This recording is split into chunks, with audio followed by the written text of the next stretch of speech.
How's it going, guys? Hope you guys are having a good day or night.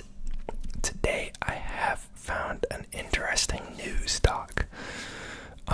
Traditional disclaimer before I reveal it. None of this is financial, legal, or tax advice. I'm not a licensed professional, so take everything I say with a grain of salt. This is just for entertainment.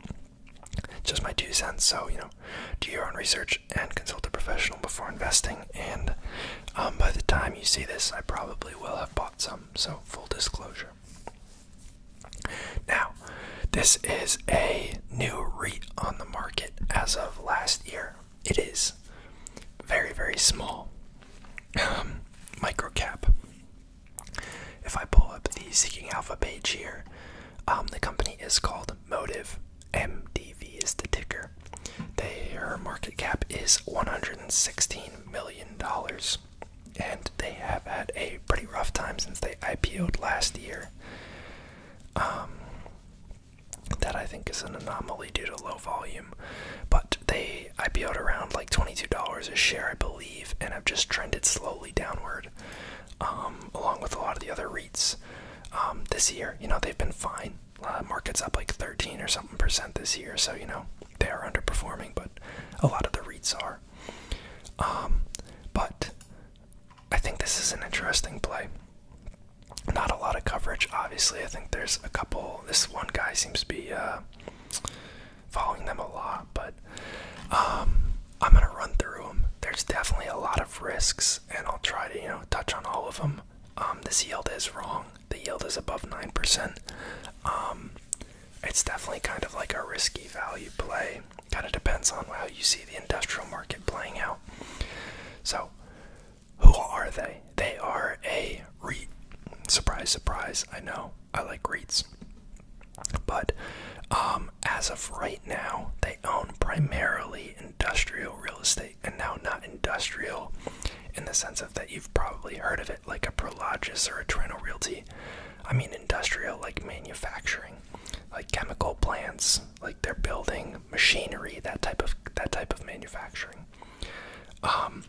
They are lower quality tenants. Only about a third of their tenants are BBB negative credit rated or higher. So, very different story than a lot of the other larger REITs, but that's why they're able to derive such high cap rates. They do still have some properties that are non-industrial because they started out as kind of a mixed REIT. Ever since they IPO'd, they've had those other properties classified as non-core for the most part. They've broken them out separately, and then they've been selling them off, and they've actually become, way closer to being a pure play industrial REIT, which is their goal. They just completed a massive sale of assets, which I will talk about, to another small REIT that I was following just for fun. The other one was way too small for me to have money in. I think it was like a $10 million REIT, but they sold a boatload of their non-industrial properties to them. So we'll talk about that. So the team. So this guy, Aaron Halfacre, is the CEO. I don't believe he was the founder. I believe 1 or 2 of the people on the board are founders, but they're passive now. As far as this guy, so this is Aaron Halfacre. So he is currently the CEO of Motive. He was the president of Realty Mogul very briefly, which I believe is kind of like a competitor to Fundrise. Real estate investment for like the average person. Looks like he was acting as a consultant for a while. He was president and chief investment officer of Campus Crest, which was a student housing REIT. I don't believe it exists anymore, but I could be wrong. Before that, he was part of Cole Capital, which I think became part of their REIT. And before that, he worked at BlackRock and worked his way up to COO of Global Equity and Health Science Opportunities team, and before that he was head of real estate new product development. So, he's got a pretty crazy background. He was a summer associate at Lehman Brothers. That's funny. MBA from Rice University. So yeah, very long, resume there. Depending on how you look at it, I guess it could be good or bad that he's hopped around so much, but it seems like he's been with Motive for a while, and he probably knows his stuff. A couple of these other guys, not really really huge names, but they all have, real estate experience. A lot of them have worked with other REITs, realty dividend investment firm, net lease assets, multifamily and single family real estate, California coastal communities, blah, blah, blah. So yeah, mixed bag there. None of them are really, big names or anything, but board of directors, I believe this guy's one of the founders. Yeah, founder of Motive. Now serves as a non-voting board observer. But yeah, interesting team, small team, but that's to be expected with a smaller REIT. And honestly, a lot of these REITs don't need to have a huge team to drive deals. If you only have 20, 30, 40 properties in your portfolio, and you're only buying like a couple, maybe every quarter, or a couple every 6 months or so, like that's not a crap ton of work. So this is their portfolio, about $614 million of real estate. They are collecting about $41.1 million in annual base rent, weighted average lease term of 14.3 years, average annual rental increases in place, so rent escalators of 2.4%. Their map breakdown, they don't really have a key. I assume the checkers is where they have properties. They have 31 tenants across 16 states, 45 properties, and a total of 4.7 million square feet. And then they break down the tenants here.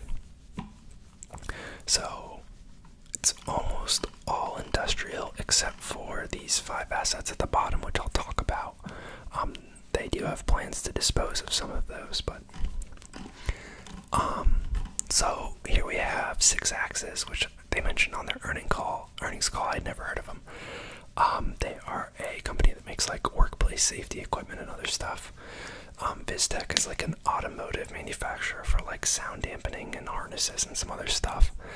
I don't know really what Valtier is. Lindsay, I believe, is a big chemical company, but I'm not 100% sure. But you can see kind of a mixed bag here. They do have a little bit of a high exposure to Valtier and Lindsay. You can see they have a 3M property, L3 Harris, Plastic Products, Northrop Grumman, Fujifilm, LabCorp. And then of these non-core assets, they have some office buildings for OES, which I believe has to do with California government, Costco office, or Costco retail property in Washington that supposedly is pretty hot real estate. They have a office, it's office for Costco. Solar Turbines office, a Cummins office, and a retail location for a Kia dealership, I think.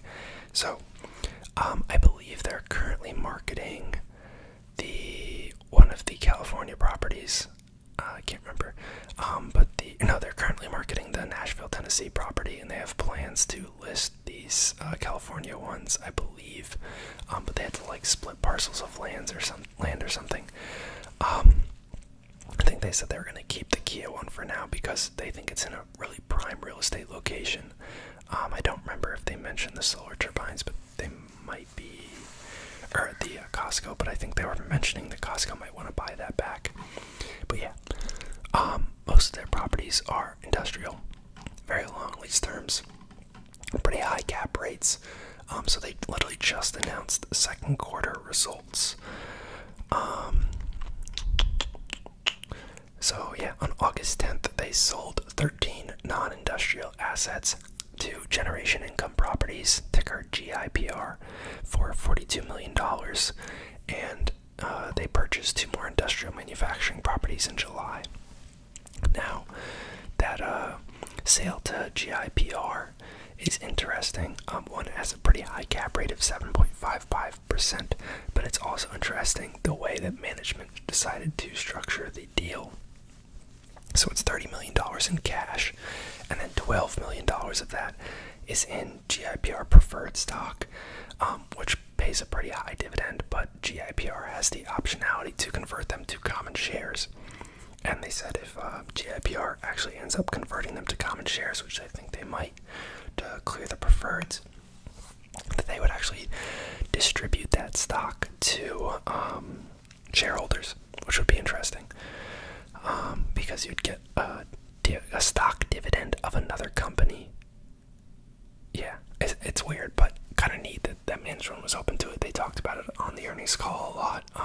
see it as a huge issue, but hopefully they don't hold on to it for too long. They have been, actively buying real estate and getting decent cap rates on it. Granted, it isn't riskier properties, but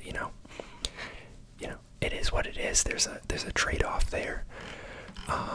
They're paying about a 9% dividend. FFO was 75 cents per diluted share, compared to 46 cents per diluted share in the year-ago quarter. Adjusted funds from operation was down slightly. They mentioned that had to deal with straight lining of rents from some of the recently acquired properties. So assuming they aren't acquiring many more properties, that shouldn't be an issue going forward. They do have issues with liquidity because they are such a small stock. They talked about that a little bit. They want to increase marketing and try and get included in some funds and try and drive liquidity up, because that will allow them to do share issuances, which is one of the main ways that REITs raise money. They are at a discount to book value right now, somewhat significantly so. They don't really want to issue any new shares because it'd be too dilutive. They have a monthly dividend that they're paying. 9.583 cents per share, paid monthly, which is neat. And yeah, let me see what else I'm missing. So they did mention on the earnings call, they had one tenant that had gone into bankruptcy. I believe it was cholera or something like that. I wonder if they're still listed on the property list or not. They might have dropped them due to the circumstances. I don't know. But they were mentioning that they had gone into bankruptcy and were on a month-to-month basis with their lease, and they may end up leaving the property. They didn't seem too concerned. I mean, it obviously wouldn't be ideal, and they understand that they'd kind of be, eating probably a couple months of rent or, to turn it around. But they did mention that it is a potentially good candidate for a cannabis property. It was in Minnesota, which I believe has recently legalized marijuana, and they said it's one of the few buildings in the area, one of the few industrial buildings in the area that has its own aquifer, because whatever the company that was there before had high water demands, so they were saying it could potentially, be sold off as a cannabis property. So I don't think they're anticipating too much their ability to turn it over, do a strategic remodel if they had to, but definitely something to think about. I mean, that could be kind of indicative of what ends up happening with the rest of their tenants. But I think, right here, Cara Ag and Food Production in St. Paul, Minnesota. Yeah. They were the ones with the problem. I was looking for something that started with a C, but I guess it's Calera with a K. But yeah, that could potentially be a problem down the road. I mean, their tenant risk is probably one of the biggest reasons that they're trading at such a discount. That combined with their rather small market cap, any real hiccup on any of these properties would be probably a pretty significant disruption to operations and their ability to pay the dividend. I believe the AFFO payout ratios right now for the trailing 12 months was around 88-90%, if I remember correctly. But yeah, I think I'll add this to the dividend portfolio. I think it'll be something juicy, and it'll kind of replace New Lake Capital to some degree. Funny enough, the CEO did mention New Lake Capital on the earnings call when they were talking about that property that they may convert to a cannabis property if they have to. So that was kind of funny, small world, but being in the sub $1 billion REIT category doesn't leave you too many peers, so I'm sure he's familiar with them for that reason. Let's look at their risks here.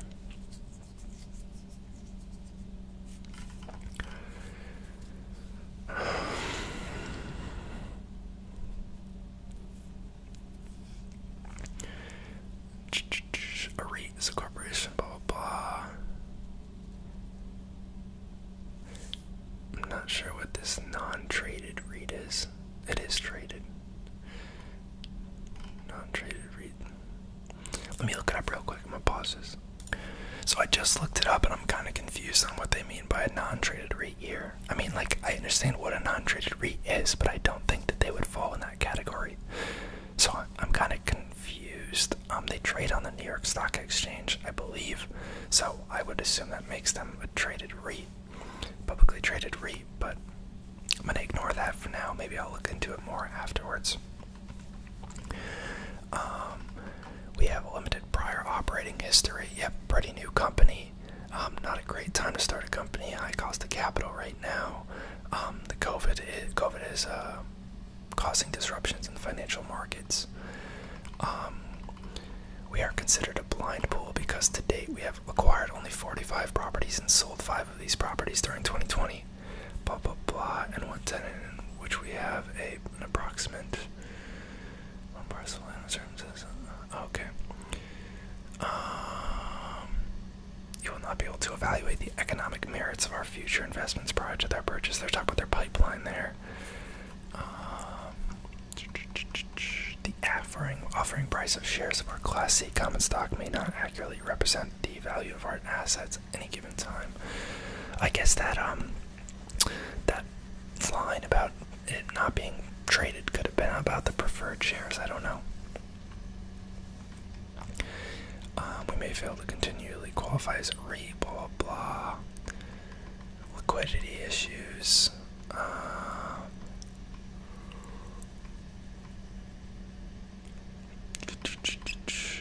Yeah, I mean basic risks that any REIT would list.